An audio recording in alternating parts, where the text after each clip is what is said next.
ఈరోజు చూసినట్లయితే ముందుగా ఇక్కడ మనం టైటిల్ పెట్టాము ఉత్తరాంధ్ర దంచి కొట్టింది అనేది. యాక్చువల్గా ఉత్తరాంధ్ర చాలా క్రూషియల్ కూడా ఏ పార్టీ గెలుపులో అయినా, ప్రత్యేకించి ఆంధ్రప్రదేశ్ ఎలక్షన్ రిజల్ట్స్లో. ఎందుకంటే ఉత్తరాంధ్ర అనేది చాలాసార్లు టీడీపీకి ఒక కంచుకోటగా ఉంటూ వచ్చింది. ఆ పార్టీ ఎస్టాబ్లిష్ అయిన దగ్గర నుంచి కూడా ఉత్తరాంధ్ర టీడీపీకి కంచుకోటే. ప్రత్యేకించి మనం చూసినట్లయితే కూడా ఒక స్టాల్ వర్డ్స్ లాంటి నేతలు ఉత్తరాంధ్ర నుంచి టీడీపీని రిప్రజెంట్ చేశారు. ఒక ఎర్రంనాయుడు కావచ్చు, ఎర్రంనాయుడు తర్వాత ఆయన వారసులైన అచ్చెన్నాయుడు, అదేవిధంగా వాళ్ళ కొడుకైన రామ్మోహన్ నాయుడు లాంటి వాళ్ళు కావచ్చు, కళా వెంకట్రావు కావచ్చు.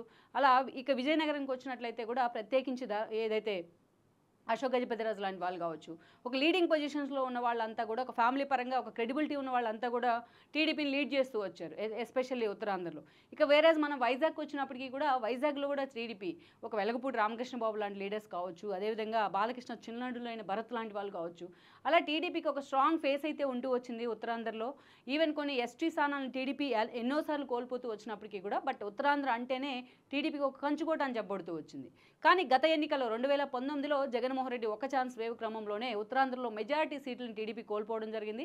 బట్ అలాంటి టీడీపీ తన పరువు పోగొట్టుకున్న పరిస్థితుల్లో కూడా కొంచెం పరువు నిలబెట్టింది కూడా ఉత్తరాంధ్ర జిల్లాలే అనుకోవాలి. లైక్ గంటా గెలవడం కానీ, వెలగపూడి రామకృష్ణబాబు గెలవడం కానీ, ఈవెన్ ఇలాంటి వాళ్ళంతా కూడా ఆ రోజున అసెంబ్లీలో కూడా అడుగు పెడతాం జరిగింది.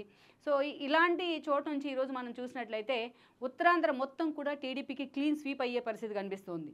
ప్రత్యేకించి ఈరోజు చూసినట్లయితే ధర్మాన సోదరులు ఎప్పటి నుంచి వాళ్ళు కాంగ్రెస్ హయాం నుంచి కూడా ఆల్మోస్ట్ కాంగ్రెస్లో పాతుకుపోయి ఉన్నారు. ధర్మాన సోదరులు ఇద్దరు కూడా మధ్యలో వైఎస్ఆర్సీపీకి వెళ్ళే ప్రయత్నం చేశారు. ఇటీవలే ముందు తమ్ముడు మంత్రి అయితే తర్వాత అన్న కూడా మంత్రి కావడం జరిగింది. సో వీళ్ళిద్దరూ కూడా లీడ్ చేస్తూ వచ్చారు పార్టీని. అలాంటి మంత్రులు ఇద్దరు కూడా ఈరోజు వెనుకంజలో ఉన్నారు. డే స్టార్టింగ్ అంటే ఈరోజు రిజల్ట్ కౌంటింగ్ స్టార్ట్ అయినప్పటి నుంచి కూడా. ఆ తర్వాత మనం చూసినట్టయితే ప్రత్యేకించి ఒక రాజన్నతోర లాంటి కావచ్చు, అలా ఒక సీనియర్ నేతలుగా, ఒక స్టాల్ వర్డ్స్ లాంటి నేతలుగా ఒక బూడి ముత్యాల నాయుడు కావచ్చు, వీళ్ళంతా మంత్రులుగా పనిచేశారు జగన్మోహన్ రెడ్డి క్యాబినెట్లో. వాళ్ళంతా వెనుకంజలోనే ఉన్నారు. ఇక ప్రత్యేకించి చూసినట్లే గుడివాడ అమర్నాథ్ గురించి చెప్పుకోవాలి మనం. ఆయన అనకాపల్లి నుంచి గత ఎన్నికల్లో ఆయన ఎమ్మెల్యే కావడం జరిగింది. అక్కడి నుంచి మంత్రి కూడా కావడం జరిగింది. ఎవరైతే గౌతమ్ రెడ్డి చనిపోయిన తర్వాత ఆయన క్యాబినెట్ పదవి తీసుకెళ్లి జగన్మోహన్ రెడ్డి గుడివాడ అమర్నాథ్కి ఇవ్వడం జరిగింది.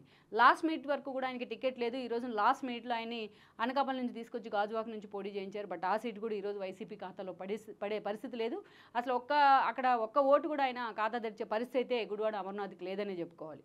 అందుకే ఉత్తరాంధ్రలో మెజారిటీ సీట్లు వైసీపీ ఖాతాలోకి వస్తాయని చెప్తున్నప్పటికీ కూడా మొన్నటి వరకు ఈరోజు అక్కడ పరిస్థితి అయితే ఉల్టా పల్టా అవుతోంది. మొత్తం 34 స్థానాల్లో ఈరోజు 3 జిల్లాలు కలిపి మెజారిటీ స్థానాల్లో టీడీపీ లీడింగ్లో ఉంది. లైక్ మనం చెప్పుకున్న చీపురుపల్లి లాంటి స్థానంలో కూడా ఈ రోజున ఒక రౌండ్లో మాత్రమే బొత్స లీడింగ్లో కనిపించారు. ఆ తర్వాత పూర్తి స్థాయిలో టీడీపీని క్లీన్ స్వీప్ చేసే పరిస్థితి కనిపిస్తుంది. ఇక విజయనగరం లాంటి సీట్ తీసుకున్నట్లయితే అది విజయనగరం చాలా టఫ్ సీట్ అది. ఎందుకంటే అక్కడ మీసాల గీత ఇండిపెండెంట్ గతంలో టీడీపీ నుంచి ఎమ్మెల్యేగా పనిచేసిన గీత అదితి గజపతిరాజుకి టికెట్ ఇవ్వడంతో ఆమె ఈ రోజున ఇండిపెండెంట్గా పోటీ చేశారు. ఆమె కూడా గాజు గుర్తును కేటాయించడం జరిగింది ఎలక్షన్ కమిషన్. సో అందుకని ఆమె ఓట్లు చీలిక జరుగుతుంది. అదితి గజపతిరాజు ఓడిపోతారని అంచనాలు వచ్చినప్పటికీ కూడా ఈరోజు విజయనగరంలో టీడీపీ లీడ్గా ఉంది. కొన్ని హైలైట్ కాన్స్టిట్యున్సీస్ ఇవన్నీ కూడా మనం చెప్పుకుంటోంది. ఇక వేరేజ్ వైజాగ్ ఎంపీ స్థానంకి వచ్చినట్లయితే భరత్ అక్కడ లీడింగ్లో ఉన్నారు. బాలకృష్ణ చిన్నల్లుడు అయిన మూర్తి మనోడు కూడా కావూరి సాంబశివరావుకి అండ్ గీతం యూనివర్సిటీ ఫౌండర్ మూర్తికి మనోడు. గత ఎన్నికల్లో పోటీ చేసిన ఆయన ఓడిపోవడం జరిగింది ఓట్ల చీలిక కారణంగా. ఎందుకంటే జనసేన అండ్ దెన్ టీడీపీ ఇండిపెండెంట్గా ఆ రోజు ఎన్నికల్లో వెళ్ళాయి. ఈ క్రమంలోనే జేడీ లక్ష్మీనారాయణ లాంటి వాళ్ళు కూడా అక్కడ నుంచి పోటీ చేశారు. సో ఆ లీడ్స్లో ఆ రోజు భరత్ ఓటమి పాలై ఉన్నారు. కానీ తాను ఓటమి చెందినప్పటి నుంచి అక్కడే భరత్ ఫోకస్ పెట్టారు. గత 5 ఏళ్లుగా వైజాగ్ని తన అనుకూలంగా మార్చుకున్నారు. అందుకే ఆ సీటుని ఎలాగైనా గెలుచుకునేందుకు జగన్మోహన్ రెడ్డి అక్కడ ఎంవివి సత్యనారాయణ తీసుకెళ్లి ఆయన తూర్పు నుంచి పోటీ చేయించారు. అక్కడి నుంచి ఈరోజు బొత్స ఝాన్సీ పోటీ చేస్తున్నారు, బొత్స వైఫ్. సో ఎలాగైనా ఒక మహిళా సెంటిమెంట్ వర్కౌట్ అవుతుందని జగన్మోహన్ రెడ్డి అంచనాలుగా చూసినా అక్కడ ఒక వేవ్ అయితే స్పష్టంగా కనిపిస్తుంది. ఇప్పటికే శ్రీభరత్ లీడింగ్లో ఉన్న పరిస్థితి అయితే ఉందని అనుకోవాలి, గీతం యూనివర్సిటీ అధినేత ఇప్పుడు ఆయన.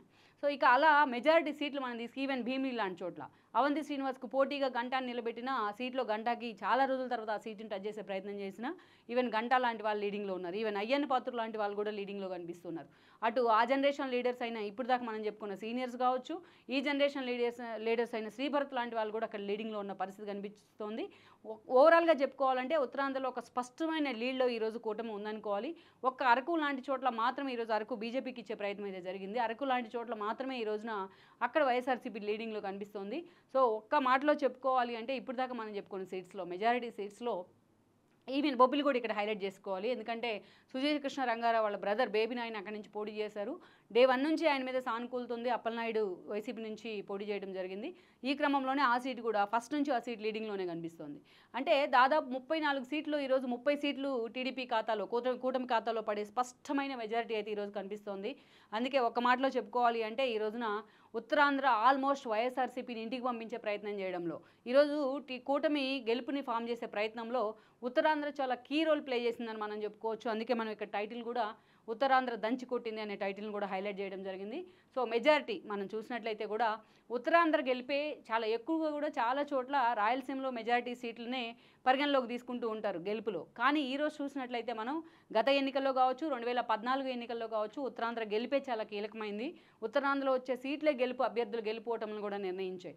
సో అందుకే ఈరోజు ఉత్తరాంధ్రలో ట్రెండ్స్ చూసిన తర్వాతే కూటమి అధికారంలోకి వస్తుంది, కూటమి అధికారాన్ని ఫామ్ చేయబోతుంది, కూటమిలో కూడా టీడీపీ మెజారిటీ సీట్లను ఉత్తరాంధ్రలో కైవసం చేసుకోబోతుంది అనేది స్పష్టంగా అర్థమవుతుంది. అంటే దీని ద్వారా జగన్మోహన్ రెడ్డి ఏదైతే 3 రాజధానుల పేరుతో వైజాగ్ రాజధాని అంటూ కూడా హడావుడి చేశారో దాన్ని కూడా ప్రజలు యాక్సెప్ట్ చేయలేదనేది ఒక ఇండికేషన్ అనుకోవాలి ఉత్తరాంధ్ర పరిసర ప్రాంతాలను. సో ఎప్పుడైతే పవన్ కళ్యాణ్ లాంటి వాళ్ళు ఉత్తరాంధ్ర వెనుకబడితనం గురించి మాట్లాడుతూ వచ్చారో దాన్ని ప్రజలు వెల్కమ్ చేశారనుకోవాలి. సో ఓవరాల్గా చూసినట్లయితే రాష్ట్ర వ్యాప్తంగా ఉన్న ఒక వేవ్ ఏదైతే ఉందో అది ఉత్తరాంధ్రలో కూడా కనిపించింది. ఈరోజు ఉత్తరాంధ్రలో గెలవబోయే స్థానాలే రేపు కూటమి అధికారంలోకి రావడానికి కూడా కీలకం కాబోతున్నాయని చెప్పుకోవచ్చు మనం.